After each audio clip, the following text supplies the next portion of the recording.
Hi, everybody. Hope you are doing so good today. Welcome to OBS and First Five today. My name is Melissa Taylor. I'm the Senior Director of Online Bible Studies and First Five.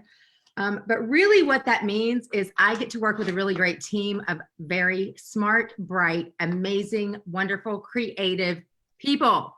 And it is such an honor to do that. And I have one of them with me today. She is usually behind the camera, but today she's in front of it. Jessie Bigelow. She is the Senior Coordinator of Online Bible Studies. Welcome, Jessie. Hey, I'm so excited to be on. This is for real such a treat because like Melissa said, I'm usually behind the camera or I'm in the comments talking with y'all. So this is like a huge blessing to be on with y'all today. Well, so happy to have you here. And you guys, you may even get, if you're really, really lucky today, you're going to see Lovell, her amazing, sweet, beautiful dog, run around. Because often when we're in meetings, we see Lovell frolicking around back there. And sometimes Lily, the cat. Yes. You never know what you're going to get when you're on Zoom at home. Am I right? Yeah, true life. Everybody, tell us where you're joining us from. We would love to know where you are. I got a video from a friend of mine who lives in Minnesota, and she was walking in snow flurries last week. Already? Yeah, already. So you people who are in the Dakotas or the Minnesota area, please let us know how the weather is, because we were in the 80s here this weekend here in North Carolina. So we just love to hear how things are wherever you are from. Okay, so Jessie, a minute ago you said, we talked about how you're behind the scenes a lot. And I know that a lot of times people who their job is behind the scenes, maybe they're not on the front lines, maybe they're not the ones who are getting the credit or getting the attention, they can kind of feel less than or feel kind of struggle with maybe not getting the credit. It just takes a lot of humility, I think. So share with us a little bit about your experience working behind the scenes. Yeah, and it's such a different aspect because my volunteer role, I'm a worship leader at a local church here in Charlotte. And so that is a very in front of everyone kind of a role. And so my job at Proverbs is very behind the scenes. If y'all know the Say It at a Glance or the playlist, I have a lot to do with those things, pulling content for graphics. But a lot of that is very much unseen, kind of like the little unsung hero or whatever that phrase is. Right. A super funny story. There was a sweet lady that wrote in and we read it at a staff meeting probably a year ago. But at that point in my life, I was like, dang it. She was like, I just love all of y'all at OBS, Melissa, Kendra, Beth, Wendy, and Angie. And I'm sitting there like, wow, okay. But it is extremely humbling because ultimately when I do fall into that kind of a slump, which happens, like we are 100% people, it is real life. That kind of a slump can fall on us where I do feel a little deflated by that. But I ultimately have to shift my focus of, well, am I doing it for that person that's writing in, or am I doing it for the Lord? Right. And so it's like a constant reshifting of my focus. And same with volunteering, like leading worship, that is all you should be thinking of. So it's a reshift probably every day. That's a great perspective though. But we know that we couldn't do what we do without you. You guys, I don't know how to go live right here. And even before we went on, my name just said Melissa and it was lowercase m, and Jessie said, oh, let's fix your name. So it's like the little things that make a big difference. And Jessie, we're so grateful for you. Honestly, if Jessie were not here, you would definitely know it. And the people who are on the front lines would not look near as put together or intelligent. They would be a lot more insecure. So you really help us in that way. But I do know what you mean, because it's hard. It's hard to know you're working so hard. And it's like you said, you have to just keep telling yourself, wait, this is my role and it's important. Yeah. And this week in our study, The Answers to Your Deepest Longings, 40 Days Through the Bible, we are hitting on the longing for identity. And wow, if we're looking for identity in the wrong places, we are not going to be fulfilled. And actually, we're longing for identity, but last week was fulfillment, which only comes through Jesus. And so if we're trying to get that fulfillment anywhere else, we've lost our identity. So as we do this, you guys, share with us something about yourself, a fun fact about yourself, maybe something you're known for, or something maybe where you find your identity or you struggle to find your identity. We would love to see, because I bet you we all can kind of relate to each other in that. 100. And if you have found your identity in Christ, let us know how you keep and hold on to that every single day. Like, what keeps you grounded in knowing who you are in Jesus. Well, this week, if you haven't picked up your study guide yet, this week starts off with, before you even get into the day one teaching, it gets started off. Joel Muddamalle is the one who wrote this intro content for this week. And he says this: the book of Genesis reminds us that our identity is wrapped up in the will and wisdom of God, who created us equal in value and worth, yet distinct and diverse. God defines us not by what we do, but by whose we are. Sadly, after the fall, longing for identity turned us inward, looking to ourselves for meaning, value, and worth. And then he goes on, he says, Henry Nouwen, whose work as a priest and professor focused on psychology, social justice, and community, warns us of the 5 lies of identity. And I want you to listen to these, because I really can identify, especially with 2 of these, but I've struggled with all of them at one time or another. Okay, just a little break. We've seen Lovell, we've seen Lily, and I love it so much. Embarrassing. No, it's Real not life. We're embarrassing. all We at love it. Okay, you guys tell us in the chat. You love seeing the animals behind. I mean, seriously, mine's over here sound asleep now in her little doggy bed. But okay, let's get back to these 5 lies of identity. Henry Nouwen says, number 1, I am what I have. So look around you. If you don't have, if you think you need more, or you're not where you want to be and what you have isn't enough, do you struggle with identity through that? I am what I do. So maybe through your job, your performance, whether it's your job at work, or maybe your role in your family or at school, wherever you happen to be. I am what I do. Then number 3, I am what other people say or think of me. Ooh, that hurt. Number 4, I am nothing more than my worst moment. Okay, the time I had my worst moment, I got over that. It took me about a year, but I thought, if I'm going to be defined by this, then I might as well just call it quits in life. And guess what? If you're still here today, God's not finished with you. So you cannot label anything by something that's happened in the past. And then number 5, I'm nothing less than my best moment. So that's kind of a flip, because that brings in pride. Yeah.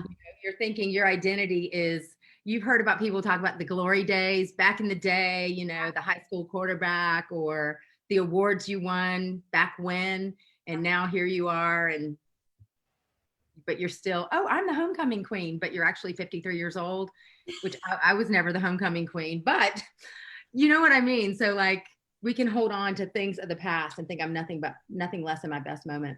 Yeah. So, okay, you guys, tell us, do you struggle with any of those? For me, I struggle with, I am what I do. I criticize myself when I fail. And if we are going to walk through life, we're going to fail on a regular basis, but hopefully learn from that. But I definitely struggle with, I am what I do. And then number 3, I think I am what other people say and think of me. I worry about that a lot, even though I know I shouldn't, but that would be my biggest struggles in this.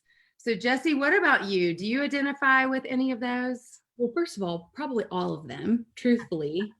But I think my biggest one is probably 2 and 3. And if y'all know anything about the Enneagram, I am a 3, which is an achiever. If y'all know Hannah, she's also a 3. So I feel like we connect in that way a lot. But I feel like that 3 in me is very much weighted in all of my achievements. And so when my weight and when my worth and when my identity, big like topic word for this, when my identity kind of falls in those achievements, if I fall short of anything, or if anything wavers, I'm like immediately crushed. Like it just is this like crushing feeling of, well, I'm supposed to be this amazing worship leader, and if I sing a wrong note, I'm instantly nothing. Or if I am supposed to be the best dog or cat mom. And right now my dog is literally pulling at the carpet behind me. Like I'm a terrible pet mom. When my weight is found in those achievements and those titles and those names, anything less than perfect, anything less than what I think to be perfect is instantly going to deflate me. And it's awful. It's an awful feeling. Those are great examples because, and you talked about being a dog or a cat mom, and I can relate. I'm always been a dog mom, and I'm a people mom. And even when when you see them struggling, or even when I was caring for my mother at the end of her life, and I knew I was the one caring for her, but you see people struggling that have been kind of entrusted to you, or animals. Yeah. And you can really beat yourself up or think later, I should have done something different, or what did I do that they're struggling with this? I mean, all day long, you guys, the enemy's going to get into your mind. Yeah. Now, last week in our study, guess what? The one who defeats all that is who we studied. Okay. Last week, we saw Jesus enter into Jerusalem on a donkey. We saw Jesus talk to his disciples, and we saw him tell them that this was, the time was coming. And then we saw him hang on a cross and die. And then he's resurrected, right? That's a whole lot in 1 week, I know. But that resurrection, that pain, that death that Jesus went through was so we could be free from these lies. They're not true. Our identity is in Jesus. Even the lies that might have some truth behind them, like maybe you did something to cause yourself to be in the place where you are today, okay? Let's say sometimes it's our fault. But do we beat ourselves up? Maybe we do, but we don't have to. And no matter what, who reminds us of what we did once upon a time, or no matter what people might think about us, we have to go back to Jesus. And the only way to do that, you guys, at least for me, is to keep Jesus fresh in my mind. And the only way to do that is by staying in some Bible study with some friends, getting into the Word, absolutely.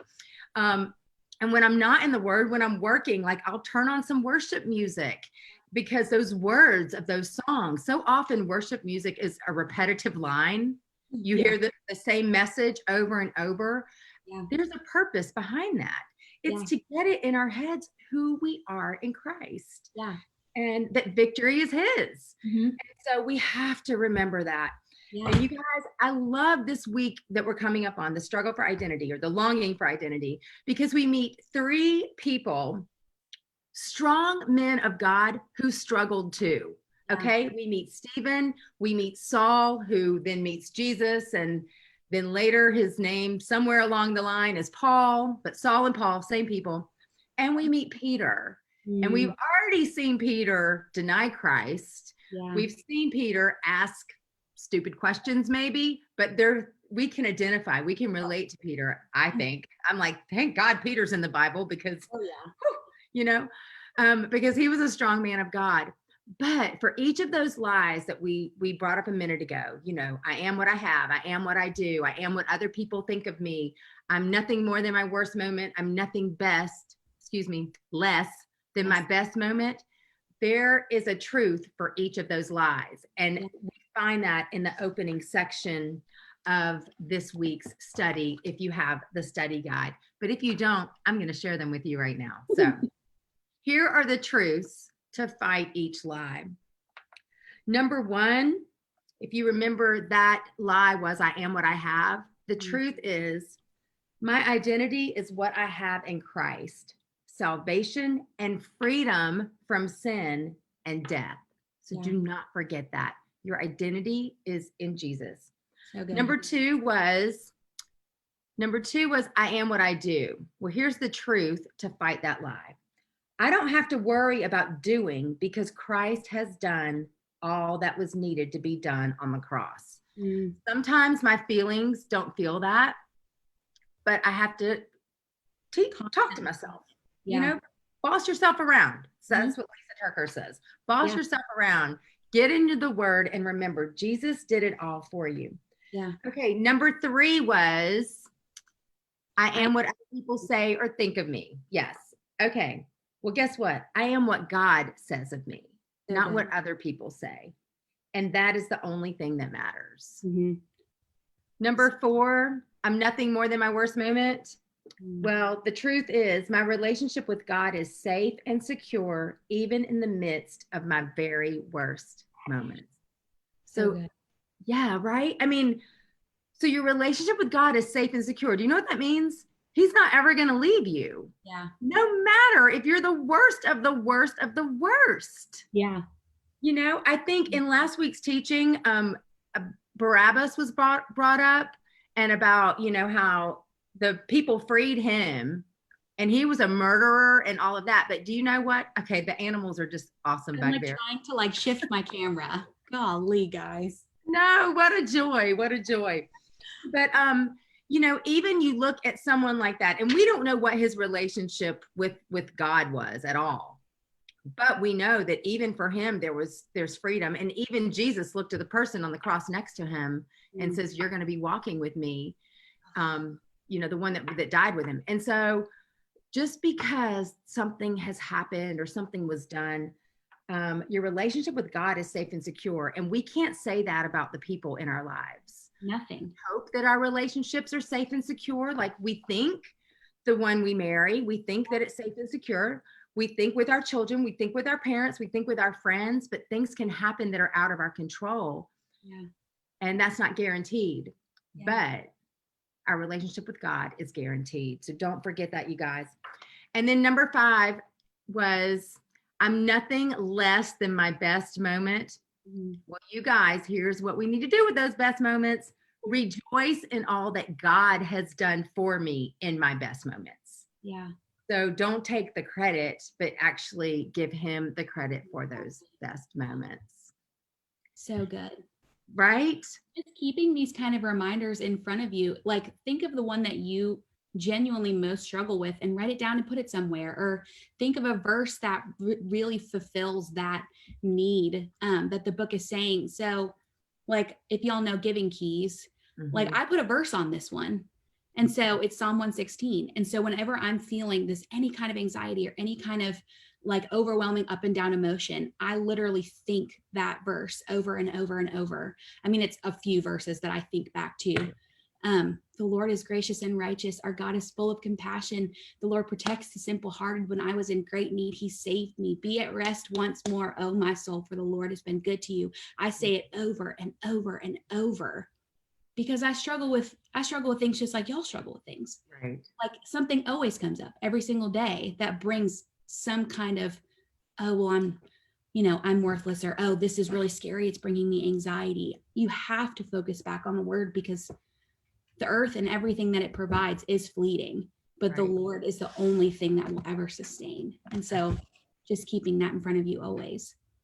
And Miss Jessie behind the scenes just brought us a word today. That was so good. Oh my goodness. Yes, that was so good. Yeah. Well, who we are, we're image bearers of God. Okay. God created us in his image. Okay. I thought it was so funny. Yesterday, my pastor said, and he was talking about like our image kind of, and sometimes we'll ask God, what's wrong with me, which is a very dangerous question. Yeah. But he said, you know what? When I think about how weird I am sometimes and I start to beat myself up, I think God made me. I was created in his image. Like he made me and he loves me, you know, quirks and all, even though there needs to be some refinement sometimes, he loves me. So don't forget, we are image bearers of God. Whose are we? We belong wholly and fully to God the Father. Yes. What are we supposed to do? We're supposed to spread the glory of God to the ends of the earth by making disciples of Jesus amongst all the nations. That's from Matthew 28:16-20. And I know that's kind of like, you're kind of like, what do you mean spread the glory of God to the ends of the earth by making disciples among Jesus? Basically, what you're talking about is love God. Yeah. Okay, love God and love people. Yeah. You don't have to agree with everyone. Love, unity in love is a big thing. And the Bible talks about accepting people and loving them for who they are without an agenda, because that's how Jesus loved us. And so when you show that unconditional love, when you show that love to people, it doesn't mean that you agree with them. It doesn't mean that you would live like them or believe like them, but you're shining a light that lives inside of you, that is Jesus. And people notice that whether you think they do or not. Yeah, they really do. I know there's some people that'll come to me and say, will you pray for me? And it's people, they're like, I know you pray. And it's not like I go around saying, hey, I pray, but like they'll see what I do for work or whatever. And they come because they know I will pray for them. And they might not even be a believer in Jesus. Yeah. And what an honor that is too, that people can recognize Christ in you. Like they can see that, like the shine on your face, like the Bible talks about, like they can see it. And when people see it, like fulfill that. Right. Actually, don't hide it. The Bible says don't hide it under a basket, let that light shine. Just be you and love people. And you're going to reflect Jesus that way. And that is our identity. So good. So this week, you're going to read about Stephen and about Paul and about Peter. And hopefully you're going to see that you can identify with people in the Bible and their struggles. And how God loved them every step of the way. And, they don't really have happy endings in the Bible. These guys don't, but they kept they kept coming back to what mattered most, which was Jesus. So good. That was so good, Melissa. My cheeks are red. Oh, well, I loved being on here with you, Jessie. Thank you so much. And thank you for sharing, like, from your heart. Yay. I love, this is like for real. Like, I can't say that enough. Like, and this has been an honor to be on with y'all. So. Oh, well, thank you. Thank you. And thank you, everyone. Thank you, Lily and Level, for providing a little backstage entertainment. Look at my little carpet and Lily behind the TV. If y'all can see, y'all know who are still at home. Y'all know. Love it, love it, love it, love it. All right, everybody. Well, have a great week. Whether you are doing this study through the First 5 app or through online Bible studies, or you're just going through your study guide, or maybe you just happened upon this video, not by accident, but we're so glad. What? And we'll see them again. If they've happened upon it, I'm sure that they loved it. So that's right. We'll see you next Monday. We'll see you next Monday. We do this every Monday. That's right. 9 a.m. every Monday, Eastern time. All right, everybody. Have a great day. Have a great week. And we will see you soon. Bye, everybody.